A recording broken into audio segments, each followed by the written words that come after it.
আমাদের দেশ মাতৃকাকে স্বাধীন করতে গিয়ে অনেকে শহীদ হয়েছে। আমি শহীদদের আত্মার মাগফিরাত কামনা করছি এবং তাদের পরিবারবর্গের প্রতি সমবেদনা জানাচ্ছি।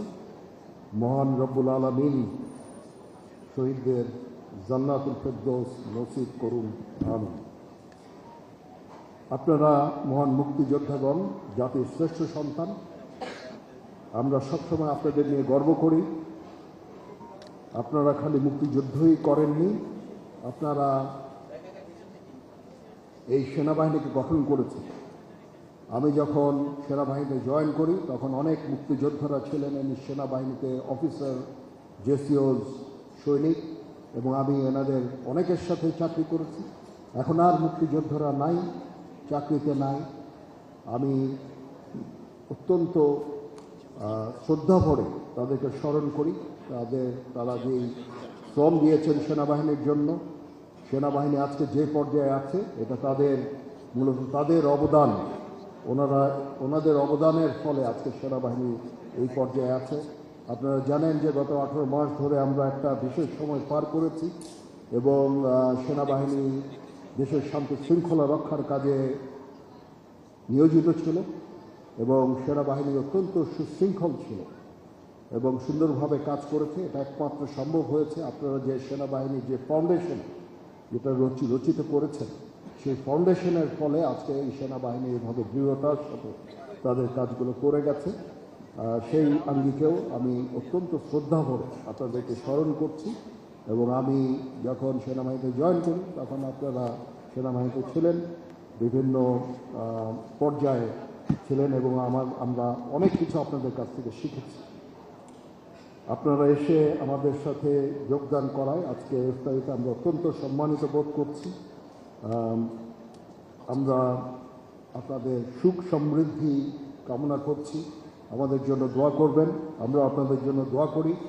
আপনাদের দেখানো পথ অনুসরণ করে আমরা যেন এগিয়ে যেতে পারি, সেই দোয়া আজকে আপনাদের কাছ থেকে আমরা চাচ্ছি এবং আমরা সবসময় আপনাদের পাশে থাকব। আজকে অনেক আমার অত্যন্ত শ্রদ্ধেয় সিনিয়র যারা মুক্তিযুদ্ধ করেছেন, যারা মুক্তিযুদ্ধে বিভিন্ন গ্যালেন্ট্রি অ্যাওয়ার্ড পেয়েছেন, তাদের সাথে আজকে সাক্ষাৎ আমার খুব ভালো লেগেছে। আমি অত্যন্ত সম্মানিত বোধ করেছি, আমরা অত্যন্ত সম্মানিত বোধ করছি যে তারা আমাদের এই আজকে আমন্ত্রণে এখানে এসেছেন। তাদেরকে অসংখ্য ধন্যবাদ এবং কৃতজ্ঞতা জ্ঞাপন করছি। আজকে আমরা এই ইফতারের জন্য মুক্তিযুদ্ধ বিষয়ক মাননীয় মন্ত্রীকে আমন্ত্রণ করেছিলাম।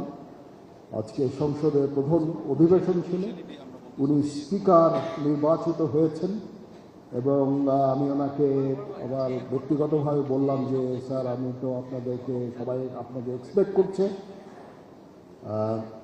উনি ক্ষমা চাইলেন যেহেতু উনি স্পিকার নির্বাচিত হয়েছেন, ওনার এই সেশনের পরেও অনেক কাজ আছে এই জন্য, এবং পরবর্তীতে উনি আমাকে কথা দিয়েছেন যখনই এ ধরনের কোনো অনুষ্ঠান হবে উনি অবশ্যই আমাদের আমন্ত্রণে উনি আসবেন। উনি আসতে পারেন না, এই জন্য দুঃখ প্রকাশ করেছেন।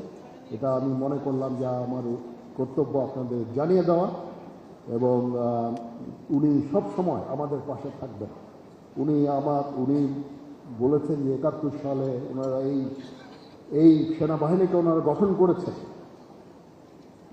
এবং সব সময় উনি আমাদের এই সশস্ত্র বাহিনীর সাথে থাকবেন এবং আমাদের যত ধরনের সাহায্য সহযোগিতা করা, যত ধরনের কাজ করা, সেটা উনি আমাদের জন্য করে যাবেন।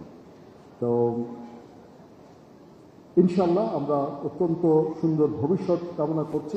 এখন একটা গণতান্ত্রিক প্রক্রিয়া আমরা চলে গেছি। নতুন সরকার আজকে প্রথম সেশন ছিল, এখানে সব সরকার এবং বিরোধী দলরা ছিল।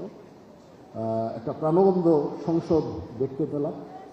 ইনশাল্লাহ দেশ এবং জাতি এগিয়ে যাবে এই রাজনৈতিক নেতৃবৃন্দের নেতৃত্বে, এই সরকারের নেতৃত্বে ইনশাল্লাহ দেশ এবং জাতি এগিয়ে যাবে। সেই কামনায় শেষ করছি। সবাই ভালো থাকেন। আবার সবাইকে অসংখ্য ধন্যবাদ আমাদের আমন্ত্রণে আসার জন্য।